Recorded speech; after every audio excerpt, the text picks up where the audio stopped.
அருட்பெருஞ்சோதி அருட்பெருஞ்சோதி தனிப்பெரும் கருணை அருட்பெருஞ்சோதி. எல்லா உயிர்களும் இன்புற்று வாழ்க, வள்ளல் மலரடி வாழ்க வாழ்க, கொல்லா விரதம் புகழை எல்லாம் ஓங்குக, நல்லோர் நினைத்த நலம் பெறுக, நன்றி நினைத்த எல்லோரும் வாழ்க இசைந்து. உலக மக்களே, அறிவார்ந்த அன்பர்களே, ஆண்மைநேய ஒருமைப்பாடுடைய அன்பர்களே, அருட்பெருஞ்சோதி ஆண்டவருடைய திருவிளையாடலை பார்த்து கொண்டிருக்கிறோம். அருட்பெருஞ்சோதி ஆண்டவர் இந்த பிரபஞ்சத்தை உருவாக்கி உலகங்களை படைத்து பதத்தலைவர்களை படைத்து பிரம்மன், திருமால், ருத்திரன், மகேஸ்வரன், சதாசிவம் போன்ற 5 தொழில்களை செய்யக்கூடிய படைத்தல், காத்தல், அழித்தல், மறைத்தல், அருளல் என்ற 5 தொழில்களையும் செய்யக்கூடிய பதத்தலைவர்களையும் படைத்து இந்த பிரபஞ்சத்தை ஆளும்படி கட்டளையிட்டார்கள். இந்த பதத்தலைவர்களெல்லாம் சேர்ந்து சமயங்களையும் மார்க்கங்களையும் உருவாக்கிவிட்டார்கள்.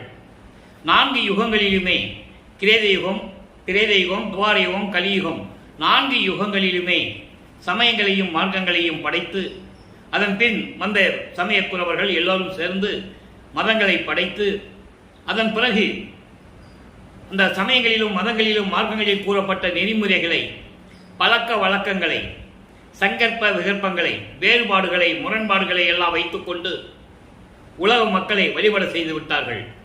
உலக மக்களும் பெரியவர்கள் சொல்லுகிறார்கள் என்று அவர்கள் வழியிலேயே இவர்களும் பின்பற்றி நடந்து கொண்டிருந்தார்கள். இந்த சமயங்களுக்கும் மதங்களுக்கும் மார்க்கங்களுக்கும் யுகங்களுக்கும் ஆயுள் காலம் உண்டு.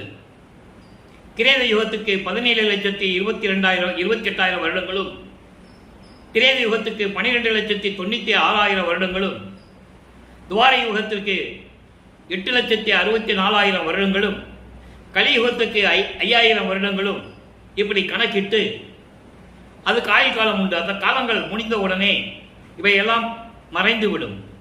அதே போன்று சமயங்களுக்கும் மார்க்கங்களுக்கும் மதங்களுக்கும் ஆயுள் காலம் உண்டு. இதெல்லாம் முடிந்த பிறகு மக்களுக்கென்று ஒரு யுகம் வேண்டும், ஒரு மார்க்கம் வேண்டும். அதன் பிறகு அருட்பெருஞ்சாண்டவர் ஒளி யுகத்தை உருவாக்கி சமரச சுத்த சன்மார்க்க காலத்தில் மக்கள் வாழ வேண்டும் என்பதற்காக சமரச சுத்த சன்மார்க்கம் என்ற ஒரு மார்க்கத்தை நிறுவி, தனி மார்க்கம், எந்த சமயங்களையும் எந்த மதங்களையும் எந்த மார்க்கங்களையும் சாராத ஒரு மார்க்கம் சுத்த சன்மார்க்கம். அப்படி ஒரு மார்க்கத்தை நிறுவி தன் மகன் கையில் ஒப்படைப்பதற்காக ஒரு மகனை உருவாக்குகிறார். அவருக்கு செல்வப்பிள்ளை என்று பெயரிடுகிறார். அந்த மகனை உருவாக்கி சிவகாமி வள்ளியிடம் கொடுத்து, இந்த மகனை சீரோடும் சிறப்போடு வளர்ப்பாயாக என்று சொல்லி சிவகாமி வள்ளியிடம் ஒப்படைக்கிறார். தன் மகன் வளர்கிறார். அன்பர்களே, இங்கே சொல்லுவதெல்லாம் கதையல்ல, கற்பனை அல்ல. திருவற்பாவில் நமது பிள்ளை பெருமானவர்கள், வல்லப்பமானவர்கள் எழுதிய திருவற்பாவில் இருந்து கண்ட விளக்கங்களை தான் பார்த்து கொண்டிருக்கிறோம். வெளியே உலக மக்களுக்கு யாரும் சொல்லவில்லை. 202 ஆண்டுகளாக வல்லப்பமானுடைய இறைநிலையையும் அருட்பெருஞ்சோதி ஆண்டவர் என்ற ஒரு இறைவன் இருந்தார் என்ற நிலையை கூட மக்களிடம் யாரும் சொல்லவில்லை என்பதுதான் வேதனையான விஷயம். திருவற்பாவிலே கூறப்பட்ட உண்மையிலே தான் அந்த விளக்கங்களை தான் பார்த்து கொண்டிருக்கிறோம். அந்த பாடல்களை எல்லாம் நாம் இன்று பார்க்க போகிறோம். பாடல்களின் மூலமாக ஒவ்வொரு பாடலையும் சொல்லி அந்த பாடலில் இருக்கிற விளக்கத்தை நாம் கூறிக்கொண்டிருக்கிறோம். அப்பதான் இறைவனுடைய திருவிளையாடல் மக்களுக்கு புரியும். அப்போ வளர்த்து கொண்டிருக்கிறார் சிவகாமி வள்ளி அம்மையார். திடீரென்று காலங்கள் நெருங்கி கொண்டிருக்கிறது. பிரம்மன், திருமால், ருத்திரன், மகேஸ்வரன் காலக்கெடு முடிந்தவுடனே, அவங்களுக்கு ஆயுள் காலம் முடிந்தவுடனே, அவங்களுக்கு அருள் நிலை முடிந்தவுடனே இந்த 5 தொழில்களையும் சதாசிவம் செய்து கொண்டிருக்கிறார். அப்போ சதாசிவத்துடைய நிலைகள், அந்த அருள் நிலைகள் முடியும் காலம் 51 ஆண்டுகள் இருக்கிறது. இந்த 51 ஆண்டுகளுக்கு பிறகு இந்த பிரபஞ்சத்தை தன் மகன் இயக்க வேண்டும் என்பதற்காக தான் தனது பிள்ளையை, செல்வ பிள்ளையை வளர்த்து கொண்டிருக்கிறார். அப்போ காலங்கள் நெருங்கி கொண்டிருக்கும் போது தனது மகனை பூலோகத்திற்கு அனுப்ப வேண்டும். பூலோகத்திற்கு அனுப்பும் போது ஒரு சைவ குடும்பத்திலிருந்து தன் மகனை கொண்டு வர வேண்டும். அப்படி நடந்த திருவிளையாடல் தான் மருதூரிலே ராமையா பிள்ளை அவர்களுக்கும் சின்னம்மையார் அவர்களுக்கும் இடையிலே நடந்த ஒரு திருவிளையாடல். அப்போ அவங்க மூலமா ஒரு மகனை கொண்டு வரணும். ஏன் உலகிலிருந்து கொண்டு வரணும்?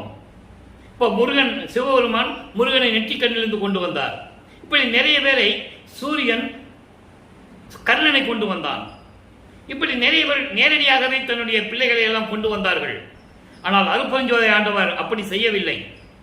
தன் மகனை ஒரு தாயின் வழியாக வருவிக்க செய்து இந்த உலக மக்களோடு இருக்க வேண்டும், உலகியலிலே இருக்க வேண்டும். சமயங்களிலும் மதங்களிலும் மார்க்கங்களில் பற்று கொண்டு இருக்க வேண்டும். அதன் பிறகு இது பொய் என்று சொல்ல வேண்டும். நல்லா புரிஞ்சுக்கிட்டே வரணும். நீங்க அதான் சுத்த சன்மார்க்கத்தை எப்படி மகனை கொடுக்கறது, அவர் தீர்மானம் பண்றது. அப்போ உலகியல் தான் கொண்டு வரணும். மக்களோட மக்களை நடமாட விடணும்.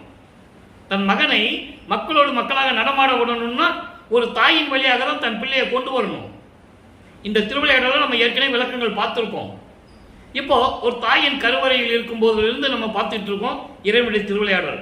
அதற்கு முன்னால் நடந்த திருவிளையாடல் எல்லாம் விண்ணுலகத்திலே நடந்தது. அது ஒவ்வொரு பாடலிலும் வருகின்ற போது அந்த விளக்கம் தந்து கொண்டிருக்கிறேன். இப்போ அந்த நிலையில் வரும்போது தன் மகனை வருவிக்க செய்ய வேண்டும். அந்த நிலையில் இருந்து இன்றைய இறைவனுடைய திருவிளையாடலை பார்க்க போகிறோம். நன்றாக கவனித்துக் கொண்டு வாருங்கள். சமயங்களும் மதங்களும் மார்க்கங்களும் சூழ்ந்திருந்த காலகட்டங்களில் நமது பிள்ளை பெருமான் வருவிக்க உற்றதனால் வருவிக்க உற்ற ஆண்டிலிருந்து 8 ஆண்டுகள் வரையிலும் தன் மகனுக்கு எந்த விதமான அருளையும் கொடுக்கவில்லை. நல்லா கவனிக்கணும். 51 வருடங்களை அருட்பஞ்சாண்டவர் 8 பிரிக்கிறார். ஒவ்வொரு 8 ஆண்டுகளிலும் தன் மகனுக்கு எப்படி அருளை கொடுக்கிறார் என்பதுதான் திருவெட்பாவிலிருந்து அருட்பஞ்சாண்டவருடைய திருவிளையாடலை பார்த்துக் கொண்டிருக்கிறோம். அருட்பெருஞ்சோதி ஆண்டவர் வேறு யாரும் அல்ல. இந்த பிரபஞ்சத்தை உருவாக்கியவர், ஆதியும் அந்தமில்லா தோன்றிய இறைவன், சுயமாக தோன்றிய இறைவன். அவரை வெளியே கொண்டு வந்து யாரும் சொல்லவில்லை. வல்லப்பெருமான் தான் அருட்பெருஞ்சோதி ஆண்டவர் தான் இறைவன் என்ற நிலையை கொண்டு வருகிறார். அதுவரைக்கும் அவர் சமயங்களிலும் மதங்களிலும் மார்க்கங்களில் ஈடுபட்டு திருநீறு பூசிக்கொண்டு உத்தராட்ச மணியை கழுத்திலே மாட்டிக்கொண்டு ஊதுபத்தி கொளித்துக் கொண்டு கற்பூரம் ஏற்றிக் கொண்டு எப்படி சமய வழிபாடுகள் செய்கிறார்களோ அதே போன்று நமது பிள்ளை பெருமானவர்களும் செய்து கொண்டிருக்கிறார்கள். காரணம், அவருக்கு தெரியாது. நிலை, மறைப்பு நிலை ஏற்படுகிறது. அருட்பஞ்சாண்டவர் தன் மகனுக்கு மறைப்பு நிலையை கொடுக்கிறார். தாய் வயிற்றிலிருந்து வெளியே வந்தவுடனே, தாய் வயிற்றில் இருக்கும்போது திருவிளையாடல் காட்டுகிறார். யார் என்று காட்டுகிறார். வருவிக்க உற்ற பிறகு பிள்ளையிலே சிவரகசியத்தை காட்டும் போது மட்டும் அவருடைய உருவத்தை காட்டுகிறார். அதன் பிறகு மறைப்பு நிலை ஏற்படுகிறது. இப்போ வருவிக்க உற்ற ஆண்டிலிருந்து 8 ஆண்டுகள் வரைக்கும் எந்த நிலையும் அவருக்கு கிடைக்கவில்லை. 9வது ஆண்டில் இறைவன் அவர் முன் தோன்றி எழுந்தருளி, நீ என்னால் வருவிக்க உற்றவன் மகனே, எதற்காக வருவிக்க உற்றாய் என்பதை உனக்கு முன்பருவம் பின்பருவம் காட்டி அருள் செய்வேன் என்று சொல்லி மறைந்து விடுகிறார்.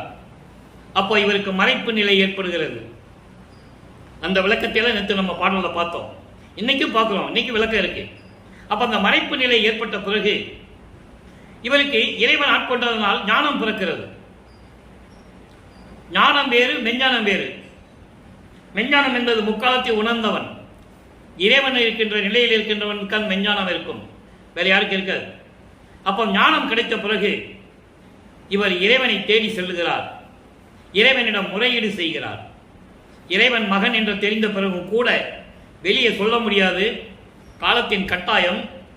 சமயங்களிலும் மதங்களிலும் மார்க்கங்களில் இருந்து கொண்டிருக்க வேண்டும் ஒரு காலகட்டம் வரை.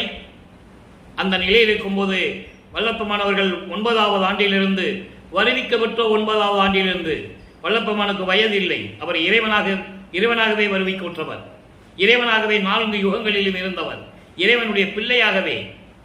அது பாடல்களிலே ஒவ்வொரு பாடலிலும் விளக்கம் நாம் பார்த்து விட்டோம். இருந்தாலும் சமயங்கள் நேரங்கள் வரும்போது நான் திரும்பவும் அந்த விளக்கத்தை கூற தயாராக இருக்கிறேன். யாரும் மறுக்கவும் முடியாது. திருவெட்பாவில் இருக்கின்ற உண்மை. அப்போ இந்த நிலையில் இருக்கும்போது 9வது ஆண்டிலிருந்து 12 ஆண்டுகளுக்குள் திருவருள் முறையீடு உதயமாகிறது. திருவருள் முறையீடு 1வது பதிகத்திலே இருக்கிறது. 1வது திருமுறை பதிகம் 6, மொத்தம் 232 பாடல்களை உடையது. இன்னைக்கு 115வது பாடலை பார்க்க போகிறோம். பாடலை நன்றாக கவனியுங்கள். பாடல் உங்களுக்கு புரியாவிட்டாலும் கூட இறைவன் கொடுத்த விளக்கம் மிகவும் எளிமையாக இருக்கும். நன்றாக கவனித்துக் கொண்டே வாருங்கள். காரே என்னும் மணிகண்டத்தினான் பொற்களலை அன்றி யாரே துணை நமக்கு, ஏழை நெஞ்சே இங்கு இருந்து கழு நீரே எனினும் தருதற்கு அஞ்சுவாரோடு நீயும் சென்று சேரே, இருக சிவாய நம என சிந்தை செய்யே. 24 ஆண்டுகள் வரைக்கும் அவர் சிவாய நமன் சொல்லுவாரு, நமச்சிவாயன் சொல்லுவாரு, திருநீறு பூச சொல்லுவாரு, எல்லாம் சொல்லுவார். ஏன்னா அந்த நிலையில் அவர் இருந்து கொண்டிருக்கிறார். அதன் பிறகு திருநீர் பூச வேண்டாம்னு சொல்வதை நம்ம பார்த்துட்டோம். நான்காந்தமிழே பிரசாத மாலையிலே அந்த விளக்கங்களாக ஒவ்வொரு பாடலிருந்து நம்ம பார்த்துட்டோம். ஏன் பூச வேண்டாம் சொன்னார்னா, அந்த இருந்த நிலைகள் வேறு. அது சமய நிலைகள், சைவ சமயத்தினுடைய நிலைகள், வைஷ்ணவ சமயத்துடைய நிலைகள். ஒவ்வொரு சமயத்துக்கும் ஒரு கோட்பாடுகள் உண்டு. ஆனால் சுத்த சன்மார்க்கத்துக்கு எந்த கோட்பாடுகளும் கிடையாது. சுத்த சன்மார்க்க நெறிகள் தனிப்பட்ட நெறிகள். அது நம்ம போக போக விளக்கத்தை பார்க்க போகிறோம். இப்போ முன்னுரை மட்டும் தான் உங்களுக்கு நான் சொல்லிட்டு இருக்கேன். இப்போ இந்த பாடலை பார்க்குறோம் பாருங்க. பாடலை படித்தாச்சு. இப்போ இதனுடைய விளக்கம் பாருங்க. கருள் மேகத்தின் நிறம் கொண்ட, கருள் மேகம் எப்படி இருக்கும்? கருமையாக இருக்கும், கருப்பாக இருக்கும். மழை வரும், அந்த மேகத்தை பார்த்தோன்னே நம்ம சொல்லிடுவோம் மேகம் கருத்து இருக்கு, மழை வரப்போகுதுன்னு சொல்லுவோம். அப்போ அந்த மாதிரி கரு மேகம் கொண்ட அந்த கருமை நிறத்தில் கழுத்து கொண்ட இறைவன். ஏற்கனவே நான் சொல்லியிருக்கிறேன், விஷம் உண்டு.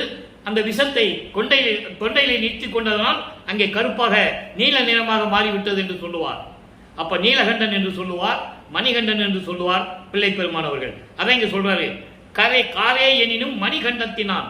அப்படிப்பட்ட இறைவன் அவருடைய பொன்னான திருவிழிகளை வணங்கி அவருடைய அருளை பெறுவதுதான் நமது துணை. அவருடைய திருவடிகள் தான் நமக்கு துணை. மனதிடம் சொல்லுகிறார், உள்ளத்திடம் சொல்லுகிறார், ஏழை நெஞ்சே. ஏனால் உள்ளம் தூண்டுகிறது. இறைவன் தூண்டி விடுகிறார், மனதை தூண்டி விடுகிறார். அப்போ உள்ளத்திடம் சொல்லுகிறார். இப்படிப்பட்ட இறைவன் அவருடைய பொன்னான திருவடிகளை நினைக்காமல் அதுதான் நமக்கு துணை. ஏழை நெஞ்சே, இந்த பூலோகத்தில், இங்கு என்பது இந்த பூலோகம், இந்த பூலோகத்தில் இருந்து நீ பார்த்து கொண்டே இருப்பாய், பார்த்து கொண்டுதான் இருந்து கொண்டிருக்கிறாய். அரிசி கழுவிய நீரை கூட மற்றவர்களுக்கு தருவதற்கு தயங்குவார்கள். உலக மக்களில், உலகியலிலே இருக்கின்ற எண்ணங்களை, செயல்களை கூறுகிறார். என் ஏழை நெஞ்சே, இறைவனுடைய திருவடிதானே நமக்கு துணை.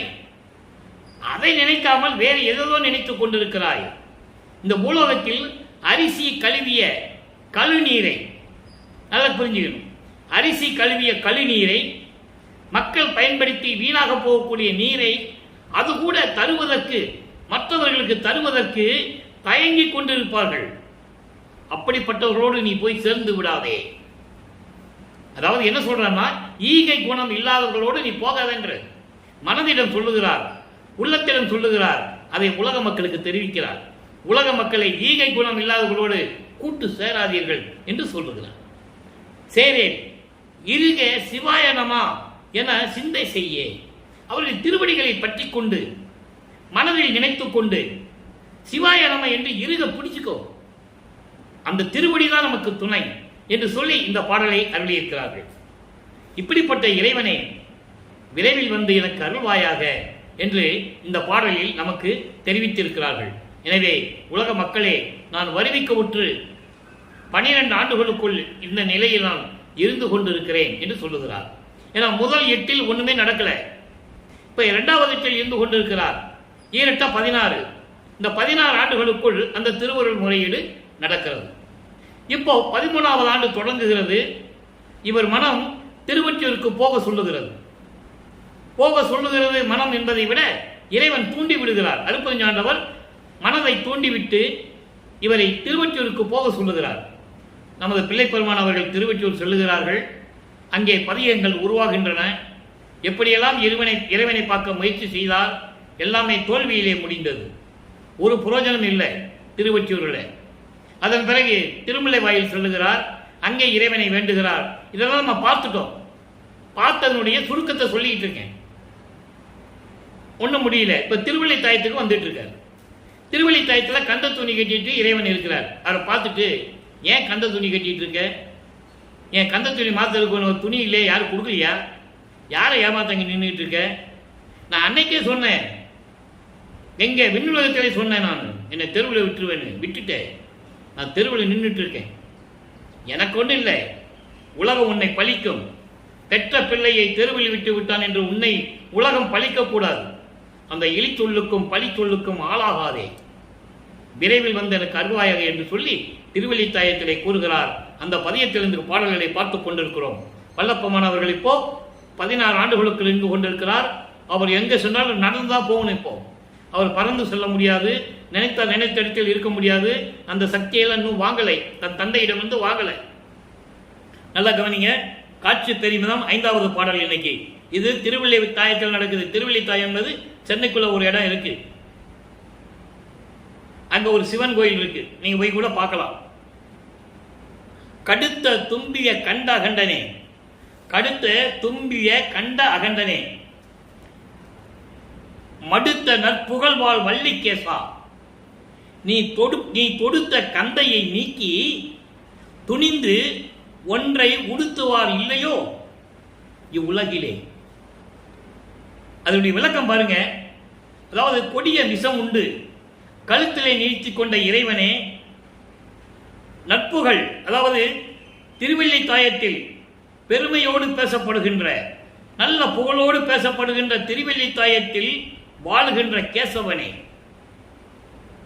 கேசவனே, நீ கொடுத்த கந்தையை நீக்கி, நீ ஒரு திருவிளையாடல் செஞ்சுட்டு கந்த துணி கட்டிட்டு இருக்க, இந்த கந்த துணி வேண்டாம் இறைவா, உனக்கு நான் வேற துணியை உனக்கு கொடுக்குறேன், உன்னை உடிச்சு விடுறேன்னு சொல்றதுக்கு இந்த உலகத்தில் ஆள் இல்லையா அப்படின்னு கேட்கிறார். அப்போ இந்த கந்த துணியை நீக்கிட்டு உனக்கு வேற ஒரு துணி கொடுக்கிறதுக்கு யாரும் முன் வரவில்லையா? எதற்காக இந்த உலகத்தில் எதற்காக இப்படி கந்த துணி கட்டிட்டு இருக்க? இந்த விவரத்துக்கு எனக்கு நீ சொல்லணும். திருவொற்றியூருக்கு போனேன், வரல. நீ திருமுல்ல வயலுக்கு போன, நீ என்ன யாருன்னு கூட நீ எனக்கு கேட்கல. எதுக்கு வந்த, ஏன் வந்தன்னு கூட நீ எனக்கு கேட்கல. சரி, திருவள்ளுவை தாயத்துக்கு போனா ஏதாவது கொடுப்பேன்னு இங்க வந்தா நீ கதை துணி கட்டிட்டு இருக்க, உங்ககிட்ட என்ன கேட்கறது? நான் விளக்கத்தை சொல்லு, விரைவில் வந்து எனக்கு அருள்வாயாக என்று சொல்லி இந்த பதியத்தை நமக்கு அருளியிருக்கிறார்கள். ஏன் இதை நம்ம தொடர்ந்து சொல்லிட்டு இருக்கிறோம்னா, அவர் 16 ஆண்டுகள் வரைக்கும் எப்படி துன்பப்பட்டார் என்று உலக மக்களுக்கு தெரியணும். அவருடைய நிலையை உலக மக்களுக்கு தெரியப்படுத்தணும் தான் திருவருட்பாவை நமக்கு கொடுத்தது. மக்களிடம் 202 வருஷமா யாரும் சொல்லல.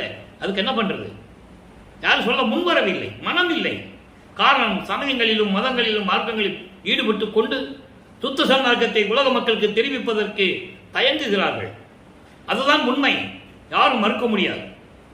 அப்போ இந்த நிலையில் இருக்கிற வரைக்கும் வல்லப்பெருமான் இப்படி இருந்து கொண்டிருக்கிறார். அதன் பிறகு பிள்ளை பெருமான் அவர்கள் 3வது ஏட்டில் அடியெடுத்து வைக்கிறார். அதாவது வருவிக்க உற்று 24 ஆண்டுகள் வரைக்கும் என்ன நடந்தது. இப்போ வல்லப்பெருமானவர்கள் திருவள்ளி தாயத்துக்கு போனாரு, திருமல வயலுக்கு போனாரு, ஒன்றும் கிடைக்கலன்னு சொல்லிட்டு மறுபடியும் திருவொற்றியூருக்கு போறாரு. திருவொற்றியூருக்கு போறாரு. பதிகம் 10 புனரா விலகு பொருந்துரு வேட்கையின் இரங்கல் என்ற பாடலை பார்த்து கொண்டிருக்கிறோம். 24வது பாடல் மொத்தம் 30 பாடல்களை கொண்டது. ஒவ்வொரு பாடலிலும் தன்னை தலைவியாகவும் இறைவனை தலைவனாகவும் உள்ளத்தை தோழியாகவும் வர்ணனை செய்து அவர் மனம் எப்படியெல்லாம் இருந்தது. வர்ணிக்க உற்றவன் இறைவனுடைய மகன் என்று தெரிந்த பிறகு கூட எந்த விதமான அருளை பெற முடியாமல் துன்பப்படுகிறமே என்று சொல்லி எவ்வளவு மன வருத்தத்தில் இருந்தார் என்பதை இந்த பதியத்தை நாம் பார்த்துக் கொண்டிருக்கிறோம்.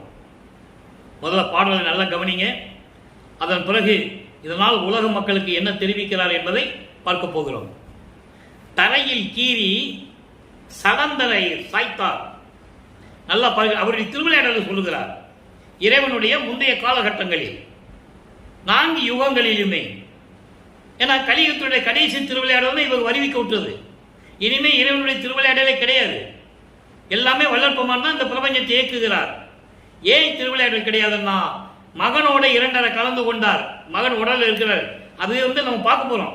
அது போக போக தான் அந்த திருவிளையாடல் நடக்கும். அதை நம்ம பார்த்துட்டு இருக்கோம். இப்போ மகன் தனித்து விடப்பட்டவர். அப்போ இறைவனுடைய திருவிளையாடலை சொல்லுகிறார். இதுக்கு முன்னால் நடந்த திருவிளையாடல்களை தரையில் கீறி சலந்தனரை சாய்த்தார், அந்த சக்கரமால் வரையில் கழித்தார். நல்லா கவனிக்கணும், எல்லாமே பிரபஞ்சத்தின் உண்மைகள். திருவிளையாடல்கள், இறைவனுடைய திருவிளையாடல்கள். திருவொற்றி வாணர் இன்னும் வந்திலரே, இந்த வார்த்தை தான் நமக்கு தேவை. திருவொற்றி வாணர் இன்னும் வந்திலரே, என்கிட்ட இன்னும் வரலன்னு சொல்றாரு. உலக மக்கள்கிட்ட சொல்றாரு, தோழிகிட்ட சொல்லுவது போல உலக மக்களுக்கு சொல்றாரு. கரையில் புணர்ந்த நாரைகளை கண்டேன், கரையில் புணர்ந்த நாரைகளை கண்டேன், கண்டவுடன் காதல் திரையில் புணர்ந்தேன். யாரை? இறைவனை. நாரைகள் புணர்ந்ததை கண்டேன் கரையில், அதை கண்டவுடன் காதல் திரையில் புணர்ந்தேன். என்னடி நான் செய்வது ஒன்றும் தெரிந்திலனே. இது பாடல். இந்த பாடலின் விளக்கம் பாருங்க. சலந்தரன் என்ற ஒரு சூரன், அசுரன், அவன் தேவர்களை இம்சை செய்து கொண்டிருந்தான். உலக மக்களை நினைத்த நேரத்திலெல்லாம் வந்து துன்புரித்துக் கொண்டிருந்தான். அந்த சலந்தரனை, அந்த சூரனை காலால் பிடித்து தரையில் அடித்து, காலை பிடித்து தரையில் அடித்து கொன்றவன் இறைவன். அந்த சலந்தரனை யாரும் அழிக்க முடியவில்லை. அவ்வளவு பெரிய வரங்களை பெற்றவன். அவனை காலால் பிடித்து தரையில் அடித்து கொன்றார். அடுத்து பாருங்க, அந்த சக்கரமால் வரையில் கழித்தார். சக்கரமால் யாரு? திருமால். திருமாலை மேருமலையில் வைத்து வதம் செய்தார். வரை என்பது மலை, மலை என்பது இங்கு இமயமலை, மேருமலை. இந்த திருவிளையாடல் நடந்தது யாருக்குமே தெரியாது. இதன் விளக்கம் சுத்த சன்மார்க்கத்தில் தெரியும் என்று கூறியிருக்கிறார். திருமாலுடைய 10 அவதாரங்களிலே 10 அவதாரம் கொடுத்தது யாரு? அந்தந்த நேரத்தில் அவதாரம் கொடுத்தது அருட்பெருஞ்சோண்டவர். இந்த 10 அவதாரங்கள் நடந்துடைய விளக்கங்களை சுத்த சன்மார்க்க காலத்தில் விளங்கும் என்று கூறியிருக்கிறார்கள் வல்லப்பமானவர்கள். 10வது அவதாரம் முடிஞ்சு போச்சு, அயக்கிரவ அவதாரம். ஆனால் யாருக்கும் தெரியாது அதனுடைய விளக்கங்கள்லாம். சுத்த சன்மார்க்கத்தில் என்பது இப்பதான் சுத்த சன்மார்க்கம் நடந்துட்டு இருக்கு. போக போக தெரியும், உலக மக்களுக்கு விளங்கும். இதை சொல்லுவதற்கு ஒரு ஞானி வருவார், ஒரு சித்தன் வருவார் என்று ஏற்கனவே கூறியிருக்கிறார்கள், வல்லப்பமானவர்கள் கூறியிருக்கிறார்கள். ஆக சங்கு சக்கரமுடைய திருமாலை மேருமலையிலே வைத்து வதம் செய்தார், எரித்து சாம்பலாக்கினார். அதான் களி செய்தார் என்று சொல்லுவார். இங்க கழித்தார் என்று சொல்லுகிறார், ஒரு இடத்துல களி செய்தார் என்று சொல்லுவார். என்ன காரணம், எதற்காக இதை செய்தார் என்ற விளக்கங்கள் பிற்காலத்தில் விளங்கும் என்று சொல்லிவிட்டார். இங்க இருக்கின்றதுக்கு மட்டும் நம்ம பேசுவோம். கற்பனையாகவோ கதையாகவோ எதுவும் சொல்ல வேண்டாம். திருவெட்பாவிலே வல்லப்பமான் கூறியது மட்டும் சொல்லுவோம். சலந்தரனை காலால் பிடித்து தரையில் அடித்து கொன்றார். சங்கு சக்கரமுடைய திருமாலை மேருமலையிலே வைத்து வதம் செய்தார், எரித்து சாம்பலாக்கினார், களி செய்தார் என்று சொல்லுவார். இன்னொரு இடத்துல சொல்லுவார். அப்போ எதுக்காக இந்த திருவிழா நடந்தது என்பதை நமக்கு யாருக்கும் தெரியாது. ஆனால் சுத்த சன்மார்க்க காலத்தில் அது விளங்கும். திருவற்றி வாணர் இன்னும் வந்திலரே. திருவற்றியில் இருக்கின்ற இறைவன் என்னை அணைத்துக் கொள்ள, என்னிடம் கலந்து கொள்ள, எனக்கு அருளை கொடுக்க இன்னும் வரவில்லை என்று சொல்லுகிறார். காதலி காதலனை பற்றி சொல்லிக் கொண்டிருக்கிறார். தன்னை காதலியாகவும் இறைவனை காதலனாகவும் சொல்லிக் கொண்டிருக்கிறார். அடுத்து சொல்ற பாருங்க, கரையில் புணர்ந்த நாரைகளை கண்டேன். குளத்தங்கரையிலும் ஆற்றங்கரையிலும் நான் நாரைகள் புணர்வதை, ஒன்றோடு ஒன்று புணர்ந்து இன்பமாக இருப்பதை, ஆண் நாரையும் பெண் நாரையும் புணர்ந்து கொண்டிருப்பதை நான் கண்டேன். அதை கண்டவுடன் நானும் மயக்கத்தில், நல்லா பிடிக்கணும், நானும் மயக்கத்தில் கற்பனையில் எனது கணவரோடு, எனது தலைவரோடு, எனது காதலனோடு நானும் புணர்ந்தேன். இது உலகில் இருக்கின்ற ஒரு வழக்கம்.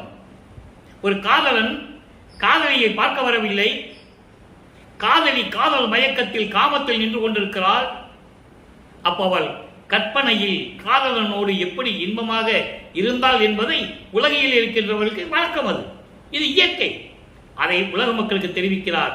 நாரைகள் புணர்ந்ததை கண்டேன், நானும் என் கணவனோடு, எனது தலைவனோடு, எனது காதலனோடு காதல் மயக்கத்தில் கற்பனையில் நானும் புணர்ந்து கொண்டேன். ஆனால் நேரடியாக வரவில்லை, நேரடியாக இன்னும் வரவில்லை தோழியே, நான் என்ன செய்து கொண்டிருப்பேன் என்று சொல்லுகிறார். அப்போ உலக மக்களுக்கு சொல்ல வேண்டிய மைய கருத்து, உலக மக்களே, நான் செல்வ பிள்ளையாக இருந்த நான் ஒரு தாயின் வழியாக இந்த மண்ணுக்கு வருவிக்கூற்ற பிறகு 24 ஆண்டுகள் வரையிலும் எனது தந்தை இறைவன் எந்த அருளையும் வந்து கொடுக்கவில்லை. நல்லா கவனிக்கணும். இப்ப அருட்பெருஞ்சோதி சொல்லவே மாட்டார். எப்போ அவருக்கு தெரியும்னா 4வது எட்டில் தான் அவர் அருட்பெருஞ்சாண்டவர் தான் அவர் தந்தைன்னு தெரியும். அது வரைக்கும் இவரை இறைவன் என்று சொல்லுகிறார், சிவபெருமான் என்று சொல்லுவார், சிவாய நமச்சிவாய அப்படின்லாம் சொல்லுவார். சுத்த சமூகத்தை பெற்ற பிறகுதான் மகாமந்திரத்தை கொடுப்பாரு. அருட்பெருஞ்சோதி அருட்பெருஞ்சோதி தனிப்பெருங்கருணை அருட்பெருஞ்சோதி. அந்த நிலைகளை தான் இன்னைக்கு நம்ம பார்க்க போறோம். ரொம்ப அற்புதமா இருக்கும். அப்போ இந்த நிலையில் இருந்து கொண்டு இறைவன் என்னை வந்து இன்னும் ஆட்கொள்ளவில்லை. உலக மக்களே, 24 ஆண்டுகள் வரையிலும் நான் இப்படிதான் இருந்து கொண்டு இருந்தேன் என்று 24 ஆண்டுகள் வரையிலும் இருந்த நிலையை மக்களிடம் கூறுகிறார். அதன் பிறகு 4வது எட்டில் அடி எடுத்து வைக்கும் போது 4வது எட்டு என்பது 25வது ஆண்டிலிருந்து 32 ஆண்டுகளுக்குள் 4×8 32 24 ஆண்டுகளுக்கு ஒண்ணுமே நடக்கல. இறைவன் அருளையே கொடுக்கல. இவர் போறது, திருவொற்றியூருக்கு போறது, திருமலை வயலுக்கு போறது, திருவள்ளிவயல் தாயத்துக்கு போறது, இப்படியே தெரிஞ்சிட்டு இருக்கிறார். வேற வழி இல்லை, காலத்தின் கட்டாயம். அப்போ 4வது எட்டு வரும்போது 27வது ஆண்டில் தனக்கோடி அம்மையாருக்கு தாலி கட்டி திருமங்கல்யம் பூட்டி அவருக்கு விமோசனத்தை கொடுக்கிறார். இப்ப அந்த பற்று நிலையை நீக்க வேண்டும். ஏன்னா சுத்த சன்மார்க்கத்துக்கு வரும்போது எதுவுமே இருக்கக்கூடாது. திருநூரை நிறுத்த வேண்டும், பூசுறதை நிறுத்தணும், நிறுத்திட்டார். உத்தராட்சி கொட்டை மாட்டினதை தூக்கி எரிஞ்சிட்டார். அந்த சமய சங்கல்ப வேட்பங்களை கும்பிடுறதெல்லாம் விட்டுட்டார். ஊதுபத்தி கொடுத்துறது, கற்பூரம் கொடுத்துறது, அதுக்கு முன்னால செஞ்சிட்டு இருந்தார். குத்து விளக்கு ஏத்துறது, இதெல்லாம் பண்ணிட்டு தான் இருந்தார், இல்லைன்னு சொல்ல முடியாது. நிலைகள் மாறுகிறது, ஆண்டுகள் உருண்டு ஓடுகின்றன. தனக்கோடி அம்மையாருடைய நிலையை மாற்றிவிட்டார். அப்ப அந்த திருமணத்தின் போது பிரம்மனும் திருமாலும் ருத்திரனும் காத்துக் கொண்டிருக்கிறார்கள். தன் தந்தையும் தாயும் வரவில்லை என்று நமது பிள்ளை பெருமானவர்கள் வல்லப்பமானவர்கள் வருந்துகிறார். இதெல்லாம் பாடல் இருக்கு, அந்த விளக்கத்தை பின்னால பார்க்க போறோம். இந்த கருத்தை மட்டும் மனசுல வச்சுக்கங்க. அந்த நிலையில் இருக்கும்போது 32வது ஆண்டு முடிகிறது, முடிய போகிறது. மனம் வருத்தமடைந்து கோபம் வந்துச்சு அவருக்கு. என்ன இப்படி இவர் பண்ணிட்டு இருக்கிறாரு? இத்தனை ஆண்டுகளாகியும் ஒரு அருளையும் கொடுக்கல, ஒண்ணு கொடுக்கல. இனிமே நம்ம எங்கேயும் போகக்கூடாது. திருவொற்றியூர் போகக்கூடாது, திருமலை வயல் போகக்கூடாது, திருவள்ளித்தாய் போடு, எந்த சிவன் கோயிலுக்கும் போகக்கூடாது. வீட்டுக்குள்ள போனாரு, கதவை தாப்பா போட்டாரு, உள்ள தாப்பா போட்டாரு. 2 கதவை போட்டி தாப்பா போட்டாரு. உள்ள வந்த கதப்பா திறந்துட்டு வரட்டும், உள்ள வரட்டும் சொல்லி. அப்போ என்ன நடக்குது? அருட்பிரகாச மாலை உருவாகிறது. 100 பாடல் இருக்கு. இன்னைக்கு 40வது பாடலை பார்க்க போறோம். அந்த பாடலை இறைவன் எப்படி மகனை ஆட்கொண்டு அருளை கொடுக்கிறார், எப்படி தெரிவிக்கிறார், நல்ல கவனிச்சுட்டே வரணும். அருள் ஒருவாய் ஐந்தொழிலும் நடத்துகின்ற அடிகள் அசைந்து வரைந்திட. இப்போ 5 தொழில்கள் முன்னால யார் செஞ்சிட்டு இருந்தாங்க? பிரம்மன், திருமால், ருத்திரன், மகேஸ்வரன், சதாசிவம். அவங்க ஆயுள்காலம் முடிஞ்சிடுச்சு 4 பேருக்கும். சதாசிவம் மட்டும் 5 தொழில் செஞ்சிட்டு இருக்கிறாரு. இவர் கட்டளையிட்டு கொண்டிருக்கிறார். அப்படி 5 தொழில்களையும் செய்து கொண்டிருக்கின்ற இறைவன் அருள் வடிவமாக இப்பவும் சொல்வாரு. ஒளி வடிவம் சொல்லவே மாட்டார், அருப்பறிஞ்சோதி சொல்லவே மாட்டார். ஆனா தெரியும், சுத்த சன்மார்க்கம் இருக்கிறது தெரியும். இப்ப அந்த நிலைகள்லாம் நடக்க போகுது.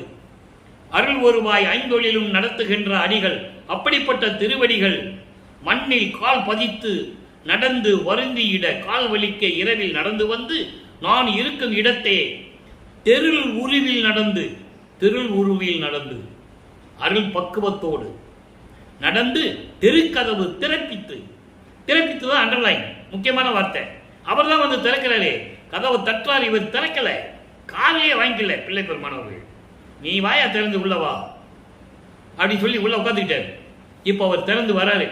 திறந்து சிறியனை அழைத்து, இந்த மகனை அழைத்து, எனது செங்கையில் ஒன்று அளித்து, என் செங்கையில் என்பது உள்ளங்கையில் ஒன்று அளித்து, ஒரு அருள்படை ஒன்று என்றுதான் சொல்லுவார்.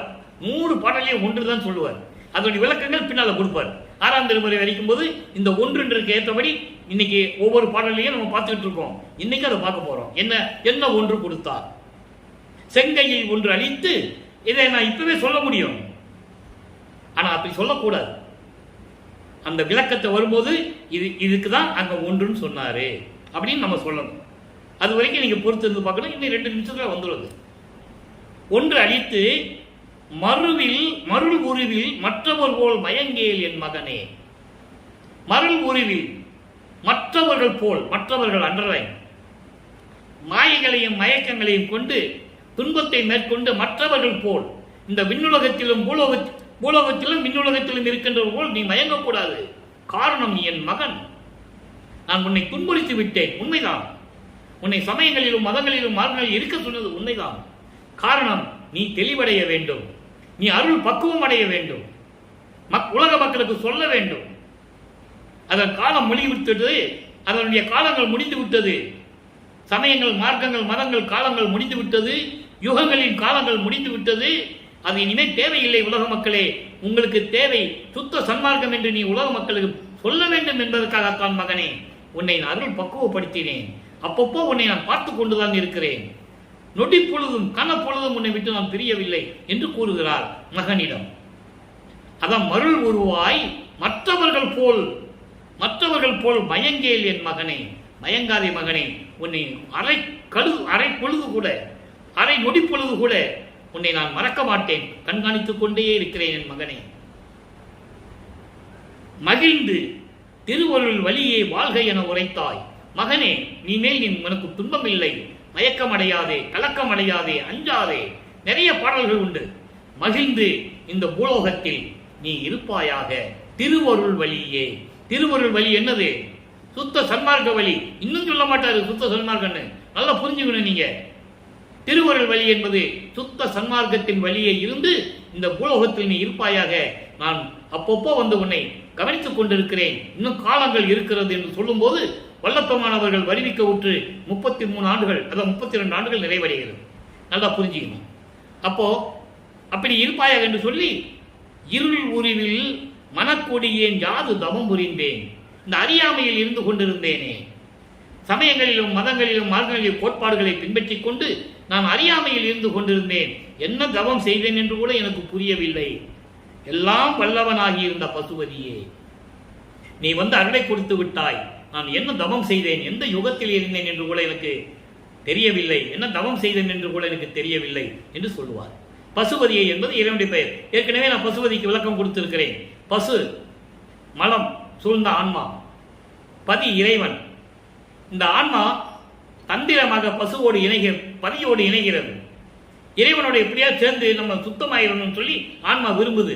அதே மாதிரி போய் சேருது, இறைவனை சேர்த்துக்கிறார். இறைவனுக்கு தெரியல ஆன்மாவை பத்தி.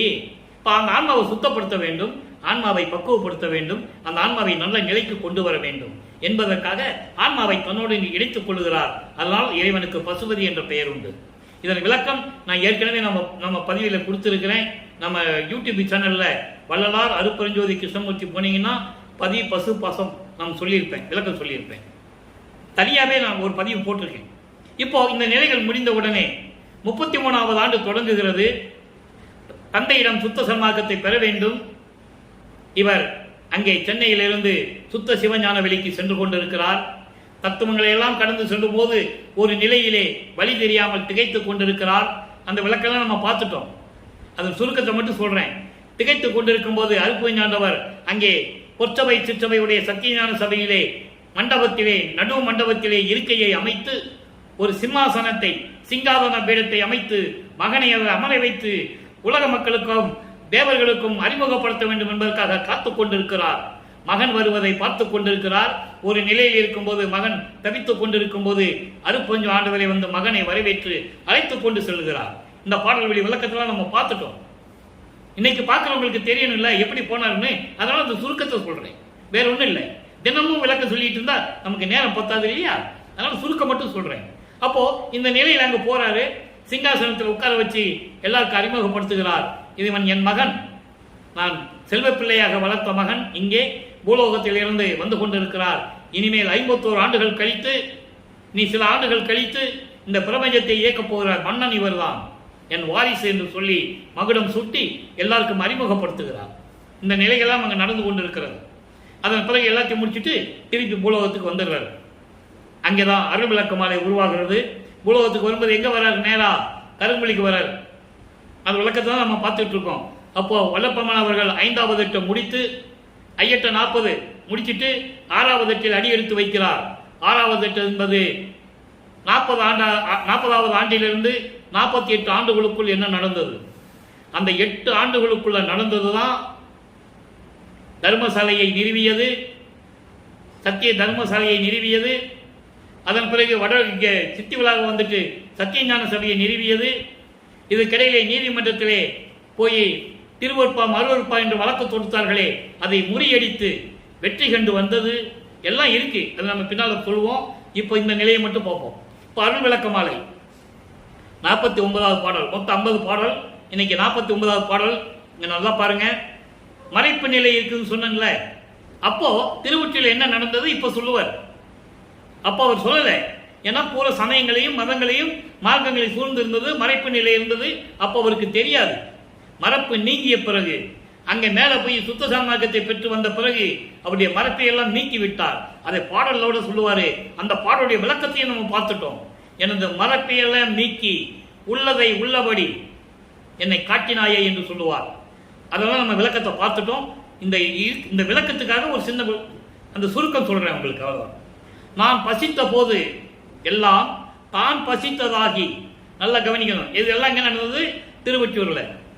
ஏனால் இவர் தாயின் கருவறையிலிருந்து இருக்கும்போது உணவு அருளமுதம் உண்டவர். பின்னாளிலே இவர் மறைப்பு நிலையில் இருக்கும்போது அவர் உண்டதெல்லாம் அமுதமாயிற்று. அது அவரே பாடல்களை சொல்லியிருப்பார். நான் உண்ட உணவெல்லாம், நான் மறைப்பிலே இருந்தபோது நான் உண்ட உணவெல்லாம் அமுதமாயிற்று என்று சொல்லுவார். அமுதமாகணும், அப்பதான் கடவுளாக முடியும். நல்ல கவனிங்க. நான் பசித்த போதெல்லாம் தான் பசித்ததாகி, யார் அவங்க அப்பாவை சொல்றாரு, அருட்பெருஞ்சோதி ஆண்டவரே, நல் உணவு கொடுத்து என்னை செல்வம் உற வளர்த்து, செல்வம் செழிப்போட வளர்த்து என்னை, நான் பசித்த போதெல்லாம் எனக்கு நல்ல உணவு அருள் அமுதம் கொடுத்து தான் பசித்ததாகி ஊன் இழப்பு ஒன்றும் தெரியாமல். பசி வந்தா என்னாகும்? உடம்பு தளர்ந்து போகும் பசியில, இல்லதானே? அந்த பசியின் கொடுமையை நீக்குவதற்காகத்தான் தர்மசாலையை நிறுவினார் என்பதை நம்ம பின்னால பார்க்க போறோம். நல்லா கவனிச்சுட்டே வரணும் நீங்க. அந்த பசித்த இழப்பு ஒன்றும் தோற்றாத வகை, அந்த இழப்பே தெரியாத வகையில் ஒல்லிய தெல்லமுது எனக்கு, நல்லா கவனிக்கணும், ஒல்லிய தெல்லமுது, ஒப்பற்ற அருள் அமுது, யாருக்கும் கிடைக்காத அரித அமுது, அப்படிப்பட்ட அமுதை எனக்கு கொடுத்து இங்கு எங்க பூலோகத்தில் உவந்து மகிழ்ந்து அளித்த ஒளியே, அருட்பெருஞ்சோதியே. அங்கே விண்ணுலகத்தில் இருக்கிற அவருக்கு அமுதம் தான், நல்லா புரிஞ்சுக்கணும். அதே போல சென்னையம்மர் வயிற்றுல தாயில அந்த அம்மா வந்து புண்ணியவதிங்க. நமது குழந்தை இறைவனை 10 மாதம் வயிற்றிலை சுமந்து கொடுத்தார்கள். புண்ணியவதி, பாக்கியம் செய்தவர்கள். அந்த தாய் வயிற்றில் இருக்கும்போது கூட அருளமுதம் உண்டவர் தான் வல்லப்பமானவர்கள். அவரே சொல்றார். ஆனா உலக மக்களுக்கு யாரும் சொல்லல. அதான் விஷயம், வேற ஒண்ணும் இல்லை. அதனால அவர் சாமியாரே ஆக்கிட்டாங்க கடைசி வரைக்கும். சாமியார் இருந்தார், போனார், கடைசியில் ரூமுக்குள்ள போனார், ஏன் மறைஞ்சாரு, எங்க போனாரு யாரும் தெரியும், முடிச்சுட்டாங்க கதையை. அப்படி அல்ல. அப்போ அப்படியெல்லாம் அருளமுதம் உண்டவர் அவர். அப்போ அந்த அருளமுதம் உண்டு பூலோகத்தில் நான் வந்த பிறகு கூட இங்க உவந்து அளித்து என்னை காப்பாற்றிய இறைவனை அளித்த ஒளியே, அருட்பெருஞ்சோதியே. அடுத்து சொல்றார் பாருங்க. இப்ப சொல்றார், இதெல்லாம் அங்க நடந்தது. இப்ப வான்பதிக்கும் நெடுமாளுக்கும் நான்முகனுக்கும் அரிதாம் வாழ்வு எனக்கே, எனக்கே அண்டர்லைன், எனக்கு மட்டும்தான் பிரபஞ்ச தலைவர், யாருக்கும் கிடையாது என்றார். வான்பதி என்பவன் இந்திரன், விண்ணோர் வேந்தன் என்று சொல்லுவார். இந்திரனை போருக்குரியவன், காமத்துக்குரியவன் என்றெல்லாம் சொல்லுவார், பாடலிலே உண்டு. அப்பப்போ அது வரும்போது நான் சொல்லுவேன், தேவையில்லாம எல்லா இடத்திலும் சொல்லிட்டு இருக்க முடியாது. இப்ப வான்பதி என்பது இந்திரன். இந்திரனுக்கும் திருமாலுக்கும் பிரம்மனுக்கும் கிடைக்கக்கூடிய வாழ்வு, யாருக்கும் கிடைக்கல அந்த வாழ்வு. எல்லாம் இறந்து தானே போனாங்க. இறப்பாங்க, அடுத்து அவதாரம் எடுக்கும்போது பிறப்பாங்க, இறப்பாங்க, பிறப்பாங்க, பிறப்பாங்க, இறப்பாங்க. அதை அழகாக சொல்லுவார் ஒரு பாடலிலே, செத்து செத்து பிறக்கும் இந்த தேவர்கள் எல்லாம் என் முன் வழியிலர் என்று சொல்லுவார். எனக்கு சமமானவர்களே கிடையாது என்று சொல்லுவார். பாடல் உண்டு. ஆக இப்படி யாருக்கும் கிடைக்காத வாழ்வு எனக்கு மட்டும் கொடுத்து இந்த பூலோகத்திலே நிலை பெற வைத்த எனது இறைவன், எனது தந்தை அருட்பெருஞ்சோதி, தேன் பறித்த மலர்மனமே, திருப்பொதுவில் ஞான திருநடம் செய்யும் அரசே, என் சிறுமொழி ஏற்றுவர்களே. கூப்பிடுறாரு, அப்பா கூப்பிடுறாரு. என்ன நீ ஊலகத்துக்கு போக சொன்னா வந்துட்டேன், இப்படியெல்லாம் என்னுடைய நிலையை உயர்த்தி கொடுத்த, நான் இல்லைன்னு சொல்லல. காலங்கள் நெருங்கி கொண்டிருக்கிறதே, என்ன பண்றது அப்படின்னு கேட்கறதுக்காக தன் தந்தையை வரவழைக்கிறார். அவர் வருகிறார். மகன் கூறிவிட்டான் என்று சொல்லி மகனிடம் வருகிறார். அதனுடைய பதிகம் 43, இறை திருக்காட்சி. இன்னைக்கு 10வது பாடல். இந்த பாடல 10 பாடல் தான் உண்டு. இந்த பதியத்தில் 10 பாடல 9 பாடல் பார்த்துட்டோம். இன்னைக்கு 10வது பாடல். எப்படி வராரு, இறைவனை எப்படி பார்த்தேன் என்று சொல்லுகிறார். சொல்லணும்ல, 32 வருஷம் வரைக்கும் நான் தெருவில் இருந்து சொன்னார்ல உலக மக்கள்கிட்ட. அப்ப இறைவன் வந்ததையும் உலக மக்கள்கிட்ட சொல்லணும்ல. சுத்த சன்மார்க்கத்தை பெற்ற பிறகு சொல்றாரு, புன்னகர் இல்லேன், அதாவது புல் நிகர் இல்லேன். இல்லு இன்னும் அறிவு இருக்கிறது, அவ்வளவுதான். புல்லுக்கு புண்ணுன்னு சொல்ற, அது இல். புல்லுக்கு நிகரானவன் கிடையாது, நான் ஒரு தூசிக்கு கூட சமமானவன் கிடையாது என்று சொல்லுகிறார். தன்னை தாழ்த்தி கொள்ளுகிறார், தந்தையிடம் முன் தாழ்த்தி கொள்ளுகிறார். அது ஒரு தூசி துரும்புக்கு கூட சமமாக இல்லாமல் இருந்தவன் பொருட்டு என்னையும் மகனாக வருவிக்க செய்து என்னையும் மனதில் நினைத்து இருட்டு இரவில் போந்து, இருட்டு இரவு நல்ல இரவுன்னு பேர் இருக்கு. இருட்டுனாலே இரவு தானே. இருட்டு இரவில் மீது நள்ளிரவில் போந்து எழுந்தருளி எங்க வர்றாரு? அங்க இவர் செங்கில்கார கருங்குழி அங்க வர்றார். அங்கிருந்த கூப்பிடுறார். போந்து இரவில் அருள் அளித்த சத்குருவை, இரவில வந்து எனக்கு அருள் அளித்த சத்குருவை வர்றாரு.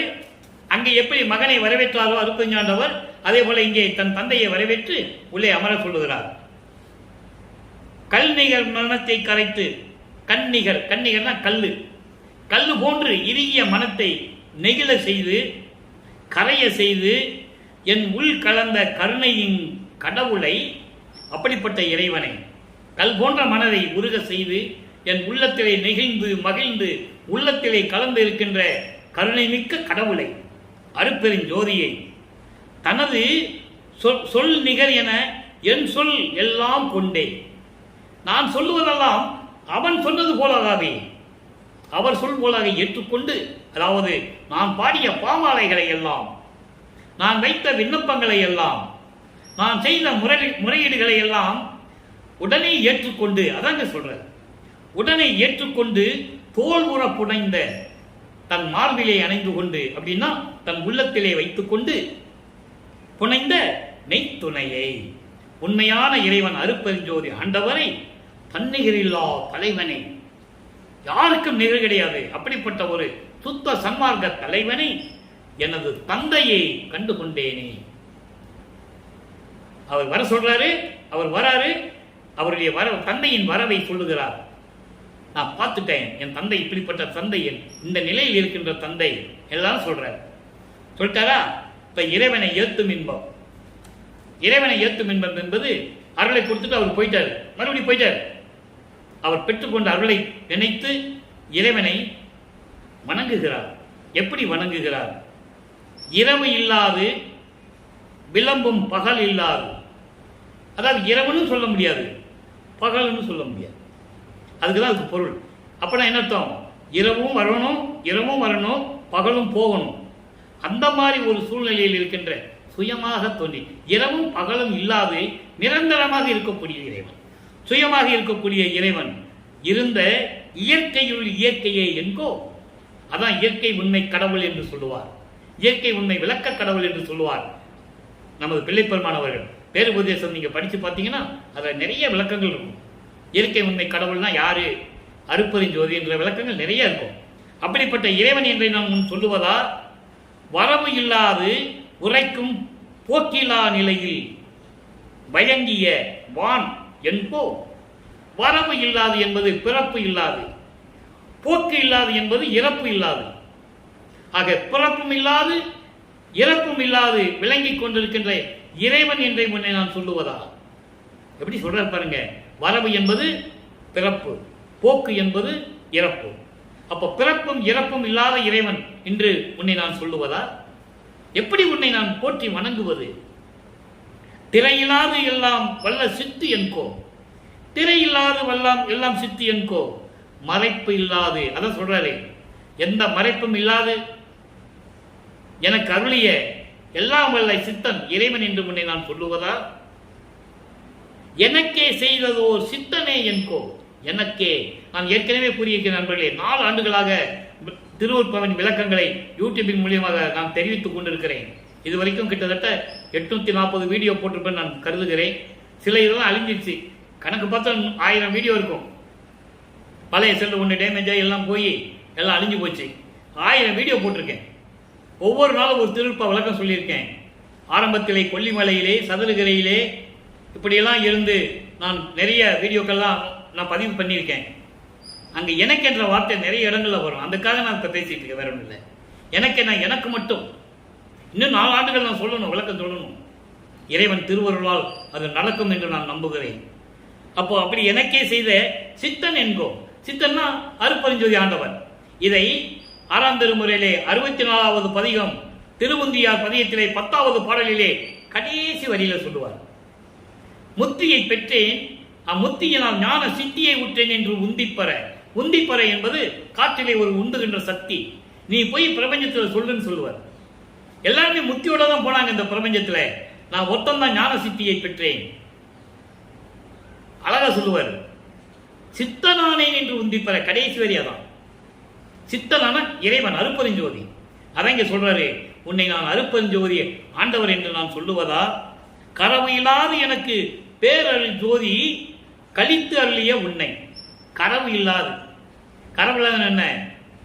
பாரபட்சம் இல்லாம, வஞ்சகம் இல்லாம, எந்த குறையும் இல்லாம எனக்கு மனமுவிழ்ந்த அருப்பெருஞ்சோதியை கொடுத்தையே, உன்னை நான் எப்படி சொல்லி வாழ்த்துவது என்று சொல்லி இந்த பாடலை அருளியிருக்கிறார்கள். அடுத்து பாருங்க, பொது நடம். பொது நடம் என்பது இறைவனுடைய திருவிளையாடல். இன்னைக்கு 1வது பாடல் இந்த பதியத்திலே. ஏற்கனவே திருநட புகழ்ச்சியில் நம்ம 10 பாடலை பார்த்துட்டோம். அடுத்து இதை கூறுகிறார். பொது நடம் என்ற பதியத்திலே இருந்து இந்த பாடலை நமக்கு அருளியிருக்கிறார்கள். நல்லா பாருங்க, அற்புதமான பாடல். இங்கே தான் அவருடைய நிலையை சொல்லுவார். விண்ணுலகத்தில் எப்படி இருந்தார், இங்கே எப்படி இருந்தார், மருதூரில் எப்படி இருந்தார், பூலோகத்தில் எப்படியெல்லாம் நடந்ததுன்ற 4 வரியில் சொல்லுவார். நல்லா கவனிங்க. பொது நடம் 1வது பாடல் 52வது பதிகம். அருட்பெருஞ்சோதி அமுதே. அப்பன சொல்றார் தன் தந்தையை. அருட்பெருஞ்சோதி அமுது போன்று இருக்கின்ற என் அருட்பெருஞ்சோதி தந்தையே, அமுதம் அளித்து என்னை வளர்த்திட. நல்லா கவனிக்கணும். கதை அல்ல, கற்பனை அல்ல. அதுக்காக தான் பாடல் சொல்லி விளக்கம் சொல்லிட்டு இருக்கேன். என்னால் மொத்த விளக்கத்தையும் ஒரே நேரத்தில் சொல்ல முடியும். அது சரியா இருக்காது. ஏன்னா 202 வருஷமா யார் இது சொல்லாதனால உலக மக்கள் புரிஞ்சுக்கணும். வெள்ளப்பமான் யாருன்னு தெரியணும். இல்லை, அமுதம் அளித்து என்னை வளர்த்திட அருளாம் தெருள் பெறும் தாய் கையிலே கொடுத்து தெய்வமே. தாய் கையில கொடுத்த தெய்வமே. எங்க விண்ணுலகத்தில் நடக்குது. 51 வருஷம் கழிச்சு இந்த பிரபஞ்சத்தை இயக்கணும். அதுக்காக ஒரு மகனை தன் அருளால் பெற்றெடுத்து தன் மனைவி சிவகாமி வள்ளியிடம் கொடுக்கிறார் அருட்பெருஞ்சாண்டவர். எப்படி கொடுக்கிறானா? சிவகாமி வள்ளியே, நமது மகன், இவனுக்கு அமுதம் கொடுத்து சீராட்டி பாராட்டி நீ வளர்த்தணும். சீராட்டி பாராட்டி நீ வளர்த்துக்கிட்டு நேரம் வரும்போது என்னுடைய திருவிளையாடலை நான் தொடங்குவேன் என்று சொல்லுகிறார். அதை சொல்றாருங்க.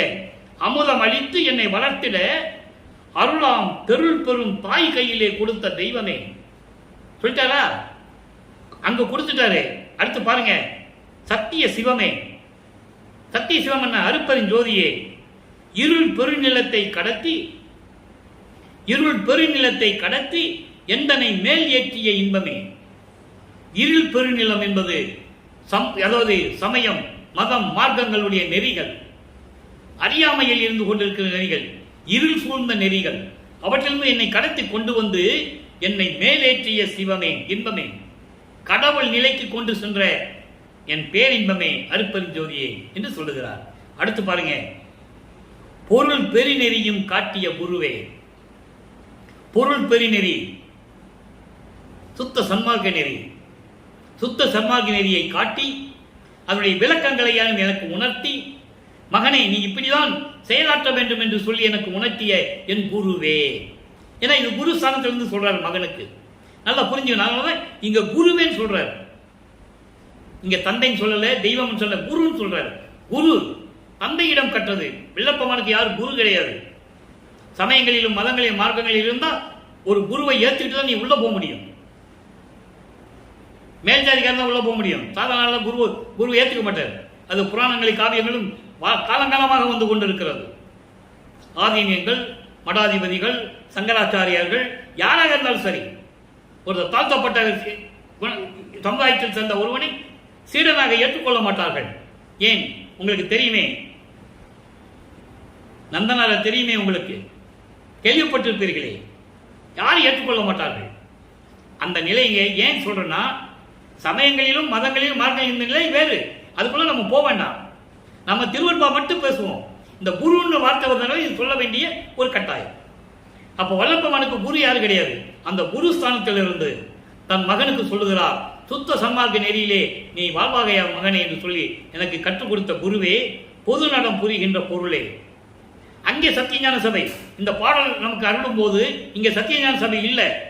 நல்லா புரிஞ்சுக்கிட்டீங்க. அங்க போய் பொற்சபை சிற்றபையை பார்த்துட்டு சத்தியஞான சபை இப்படிதான் இருக்குன்னு தெரிஞ்சிட்டு வந்துதான் இங்க கட்டது. அது எப்படி நடந்ததுன்னு நம்ம பின்னால பார்க்க போறோம். இன்னைக்கு கொஞ்ச நாள் ஆகும் சொல்றதுக்கு, ஒரே நேரத்தில் எல்லாம் சொல்லிட முடியாது. நல்லா புரிஞ்சுக்கணும் நீங்க. அப்போ அந்த சத்தியஞான சபையிலே அதன் பிறகு சொல்லுவார், 6வது எட்டு முடிந்தவுடனே 48 ஆண்டுகள் கழித்து சொல்லுவார் இந்த சத்தியஞான சபை என்று சொல்லுவார். அது வரைக்கும் அந்த சத்தியஞான சபை தான். அப்போ அங்கே திருவிளையாடல் செய்து கொண்டிருக்கின்ற இறைவனை என்று சொல்லி இந்த பாடலை அருளியிருக்கிறார்கள். இப்போ ஒரு விளக்க நான் சொல்ல கடமைப்பட்டு இருக்கிறேன். நேரம் கடந்து கொண்டிருக்கிறது, இருந்தாலும் பரவாயில்லை, விளக்கத்தை கொடுக்க வேண்டும். 6ஆம் திருமுறையிலே 27வது பதிகம் மாயையின் விளக்கம் என்ற பதியத்திலே கூறுவார். இங்க சொல்றாருல, சிவகாமி வெளியிட்ட இவன் நம்ம மகன் நல்ல செல்வ செழிப்பா வளர்க்கணும்னு சொல்றாருல, சொல்லிட்டு ஏன்னா நான் வந்து பூலோகத்தில் கொண்டு விட்டது கேட்பாரு. அந்த பாடலை நான் சொல்றேன். 27வது பதிகம் மாயையின் விளக்கத்தில் 8வது பாடல சொல்லுவாரு, வைர தொட்டில் தங்க தொட்டில் பல இருக்க, வைரங்களாலும் பொன்னாலும் வைடூரியங்களாலும் அலங்கரிக்கப்பட்ட தொட்டில் எவ்வளவு இருந்ததுங்க. அதுல போய் தானே என்னை சீராட்டி வளர்க்க சொன்ன சிவகாமி வள்ளிய எங்க அம்மாவை. அவ என்ன பண்ணிட்டா, பூலோகத்துக்கு வந்து ஒரு செவிலி தாயிட்ட கொடுத்துட்டா.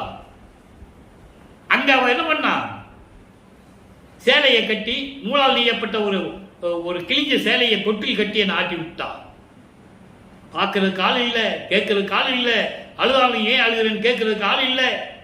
அந்த இடத்துல தத்துவ குடும்பங்களும் சேட்டைகளும் எவ்வளவு பண்ணிச்சு தெரியுமா அப்படின்னு சொல்லுவார். இந்த விளக்கத்துக்காக அதை நான் சொல்றேன். அந்த பாடல் விளக்கம் நான் ஏற்கனவே கொடுத்துட்டேன். இந்த இடத்துக்காக சொல்றாரு, இவனை சரியா அமுதம் கொடுத்து வளர்க்கணும்னு சொல்றாருல, அப்படி வளர்த்த மகன் பூலோகத்துக்கு வந்தது சொல்லணும் இல்ல, அதுக்காக சொன்னேன். இப்ப பாருங்க, திருவருள் பெருமை 53வது பதிகம்.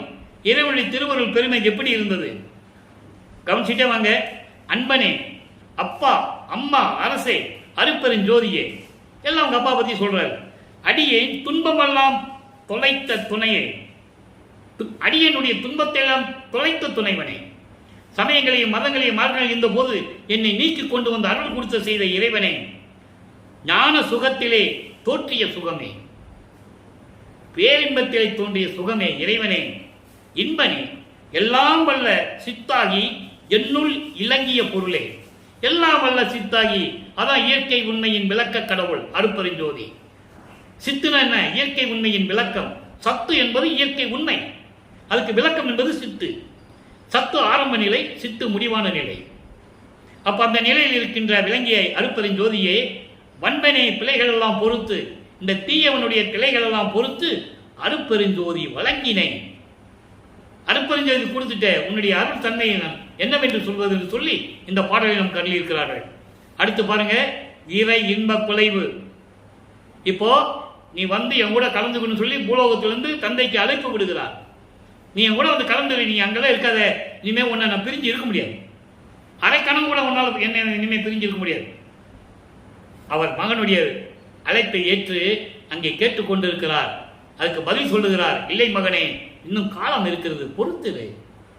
நான் உன்னோடு 2 கலந்து உன்னை நானே இறைவனாக்கப் போகிறேன், நீ நானும் ஒன்றுதானே, ஒரே அருப்பெருஞ்சோதி தானே என்றெல்லாம் கூறுவார். அதை நம்ம பின்னால சொல்ல போறோம்.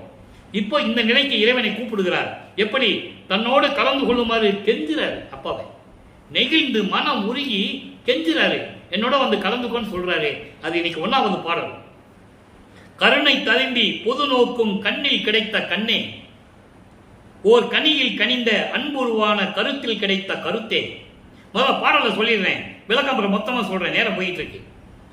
நெய்யருள் நன்னியில் அது அதுவாய், நல்ல கவனிக்கணும், அது அதுவாய் அறிவில் கிடைத்த அறிவே, என் அகத்தும் புறத்தும் ஒளி நிறைவித்து அமர்ந்த குருவே, ஐம்பூத வருண முதலாவை எல்லாம் கடந்த உடையாய், எல்லாம் கடந்த நிலையில் இருக்கின்ற இறைவனை, மணிமன்றில் வயங்கும் சுடரே, எல்லாம் செய்யவல்ல குருவே, என் உள்ளத்தே தருண நடம்புரியும் அரசே, என் தாயே, என்னை தந்தாயே, அன்றலை, என்னை தந்தாயே, என்னை தந்தாயே, தனித்த தலைமைபதியே, இத்தருணம் வாய்த்த தருணம், இதுதான் நல்ல நேரம், சீக்கிரம் வாங்கப்பா, பாப்பா சீக்கிரம், நம்ம 2 பேரும் ஒன்னாயிரலாம் அப்படின்னு தெரிஞ்சு கூப்பிடுறாரு. விளக்கம் பாருங்க. அதாவது கருணை ததும்பி எல்லா உயிர்களுக்கும், அதாவது விண்ணுலகம் மண்ணுலகம் இருக்கின்ற தேவர்களுக்கும் இங்க மண்ணுலக செல்வர்களுக்கும் எல்லா உயிரினங்களுக்கும் பொது உடைமையாக இருந்து கொண்டு கருணை உள்ளத்தோடு அருளை செய்து கொண்டிருக்கின்ற என் கண் போன்ற இறைவனே, ஓர் கனியில் கனிந்த அன்புருவான, கனியில் கனிந்த என்பது சுத்த சன்மார்க்கத்தில் இருக்கின்ற கனிந்த கனி என்பது சுத்த சன்மார்க்கம். சுத்த சன்மார்க்கத்தில் இருந்து அன்பு உருவாக இருக்கின்ற இறைவனே, சுத்த சன்மார்க்கத்தில் இருந்தால்தான் அன்பு உருவாக இருக்க முடியும். சமயங்களில் மதங்களில் மார்க்கங்கள் இருந்தால் கோபம் வரும், கொலை செய்யும் மனம் எல்லாம் வரும். அது வேண்டாம், அதுக்குள்ள போக வேண்டாம். சுத்த சன்மார்க்கத்தில் இருந்தால்தான் அன்பு வரும். அப்படி எனக்கு கிடைத்த இறைவனே, மெய் அருள் நன்னியில் அது அதுவாய் சுத்த சன்மார்க்க நெறியில் கடவுளின் நிலையில் இருந்து கொண்டு கடவுளாகவும் எல்லா உயிரினங்களுக்கும் இன்பம் தந்து கொண்டிருக்கின்ற மெஞ்ஞான அறிவுடைய இறைவனே, என் அகத்தும் புறத்தும் அருப்பதின் ஜோதியாக நின்று கொண்டு அமர்ந்த குருவே, என் உள்ளத்தில் அமர்ந்த குருவே, 5 பூதங்களையும் நிலம், நீர், நெருப்பு, காற்று, ஆகாயம் இப்படி 5 பூதங்களையும் கடந்த நிலையில், அவற்றையெல்லாம் கடந்த நிலையில் விளங்கும் மணிமன்றில் எங்கே? அங்கே சத்தியஞான சபை, திருச்சிற்றம்பலத்தில் இருக்கின்ற சத்தியஞான சபை. அப்படி அங்கு திருச்சிற்றம்பலத்திலே விளங்கும் சுடரே, அருப்பெருஞ்சோதியே, எல்லாம் வல்ல செய்ய குருவே, என் உள்ளத்தே தருணம் நலம் புரியும். என் உள்ளத்திலே சுத்த சன்மார்க்க நெறியில் இருந்து கொண்டு திருவிளையாடல் செய்து கொண்டிருக்கின்ற இறைவனே, என் தாயே, என்னை தந்தாயே, நீயே என் தந்தை அருளுடையாய், என்னை நேர்ந்து பெற்ற தாயே என்று சொல்லுவார். என்னை இந்த மூலகத்திற்கு கொடுத்தாயே, அப்படிப்பட்ட எனது தந்தையே, தனித்த தலைமைப்பதியே, தனித்த தலைமைப்பதி, சுத்த சன்மார்க்கத்தின் தலைவன், தன்னகரில்லா தலைவன், சுயமாக தோன்றிய இறைவன், ஆதிய மந்தமில்லா தோன்றிய இறைவன். அப்படிப்பட்ட இறைவனே, இதுதான் நல்ல நேரம் அப்பா, சீக்கிரம் வாப்பா, இதுதான் நல்ல கிடைச்ச வாய்ப்பு, நமக்கு நல்ல நேரம் இது, சீக்கிரம் வா, என் கூட கலந்துக்கோன்னு சொல்றேன். அவர் சொல்றாரு, இன்னும் காலங்கள் இருக்குது மகனே, பொறுத்துக்கொள் என்று சொல்லி அந்த நிலையை முடிக்கிறார். இப்போ இவ்வளவு பேசணும்ல, கிட்டத்தட்ட 56 நிமிடங்கள் இறைவனுடைய திருவிளையாடல சொல்லிட்டு இருக்கேன். இதை 2 வரியில சொல்லுவார். அதை சொல்ல நான் கடமைப்பட்டிருக்கிறேன். 118 சிவசிவ ஜோதி என்ற தலைப்பில் நல்லா புரிஞ்சுக்கங்க. சிவசிவ ஜோதினா உடனே நடராஜன் கிட்ட போயிடக்கூடாது. சிவசிவன் போட்டு ஏன் ஜோதின்னு சொன்னாரு? அருப்பெருஞ்சோதி. அருப்பெருஞ்சோதி என்ன? சுத்த சிவம். அவங்கள சுத்த சிவம் கிடையாது, கர்ம சித்தியில் வந்த சிவங்கள் அவங்கெல்லாம். அது தெளிவா இருக்கு, எல்லா விளக்கங்களும் தெளிவா இருக்கு. அப்போ சுத்த சிவத்தில் இருக்கின்ற இறைவனிடம் அருப்பெருஞ்சோதியை சொல்றாரு. இந்த பாருங்க, காலையிலே நான் கண்ட ஜோதி. இந்த காலை என்ற வார்த்தைக்கு மட்டும் 1 மாசம் விளக்கம் சொல்லலாம். ஆனா நான் சுருக்கமா சொல்றேன், புரியுதா உங்களுக்கு? காலையிலே கண்ட ஜோதி, எல்லா காட்சியும் நான் காண காட்டிய ஜோதி, ஞானமும் வானகமும் ஜோதி, ஞானமும் வானமுமாம் ஜோதி. ஞானம்னா இந்த பூலகம், வான் உலகம், 2 விதம் ஜோதியாக இருக்கின்ற இறைவன். என்னுள் நானாகி தானாகி நானாகிய ஜோதி சொல்லிட்டாரா? அங்கே என்னோட கலந்து கேட்டார்ல அவர், கொஞ்சம் மகன் இருமகனே, இன்னும் நான் இருக்குன்னு சொல்லுவார்ல, அதை இப்ப தெரிவிக்கிறேன், இதை மனசுல வச்சுக்கங்க.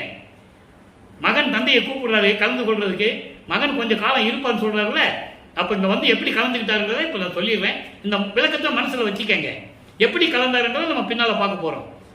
நானாகி தானாகி நன்னிய ஜோதி, நானாகி தானாகி என் கூட பொருந்திய ஜோதின்னு சொல்லிட்டாரு, கலந்துட்டாரு. மகன் கூப்பிட்டாரு, இறைவன் கலந்துக்கிட்டாரு. இந்த விளக்கத்தை மனசுல வச்சுக்கங்க. இன்னும் நமக்கு முடிவடையில, திருவிளையாடல் இன்னும் முடிவடையில. இப்ப இந்த காலையிலே நான் கண்ட ஜோதி, காலையிலே என்பது ஒரு தாயின் கருவறையிலே இருக்கும் போது நான் பார்த்த அருப்பெருஞ்சோதி. 2வது 5 மாத குழந்தையாக இருக்கும்போது, அது குழந்தையாக இருக்கும்போது தில்லையிலே சிவரகசியத்தை காட்டிய அருப்பெருஞ்சோதி. 2ஆச்சா? 3 9வது ஆண்டிலே என்னை ஆட்கொண்டு அருளிய ஜோதி. 4ஆச்சா? 1 2 3 4. அடுத்து 32வது ஆண்டில் எனக்கு அருளை கொடுத்த ஜோதி. அதற்கு இடையிலே நனக்கோடி அம்மையாருக்கு தாலி கட்டி மனைவியாக்க வேண்டும் என்று கூறிய ஜோதி. அது ஒரு காலத்தின் கட்டாயம், செஞ்சுதான் ஆகணும். இதைதான் காலையிலே என்று சொல்லுகிறார். காலையிலே என்பது முன்பருவம் பின்பருவம் காட்டி. அதைதான் முதல்ல 9வது ஆண்டில் சொல்லும் போது சொல்லுவாரு, முன்பருவம் பின்பருவம் காட்டி அருள்வேன் என்று சொல்லுவார். அதை சொல்லி இப்படி 4 விதமாக இந்த காலையிலே என்று சொல்லுகிறார். அதாவது கருவிலே பார்த்தது, தில்லையிலே பார்த்தது, 9வது ஆண்டிலே வந்து ஆட்கொண்டது, அப்போ 27வது ஆண்டிலிருந்து 32 ஆண்டுகளுக்குள் என்ன நடந்ததுன்னு சொன்னது, அப்புறம் சுத்த சன்மார்க்கத்தை வாங்கியது. இதான் இதனுடைய நிலைகள். எனவே அன்பர்களே, காலம் நெருங்கிக் கொண்டிருக்கிறது. நீங்களும் சுத்த சன்மார்க்கத்தின் கொண்டு இறைவனை வணங்கி எல்லாவர்களையும் பெற்றுக்கொண்டு சீரோடும் சிறப்போடும் வாழ இறைவனுடைய தயவோடையும் கருணையோடையும் வாழ்த்து விடைபெறுகிறேன். வள்ளலார் ஊழியன். மீண்டும் நாளை சந்திப்போம். நன்றி. அருட்பெருஞ்சோதி அருட்பெருஞ்சோதி தனிப்பெருங்கனை அருட்பெருஞ்சோதி. இறைவனுடைய திருவிளையாடல் தொடரும். கண்டு மகிழுங்கள்.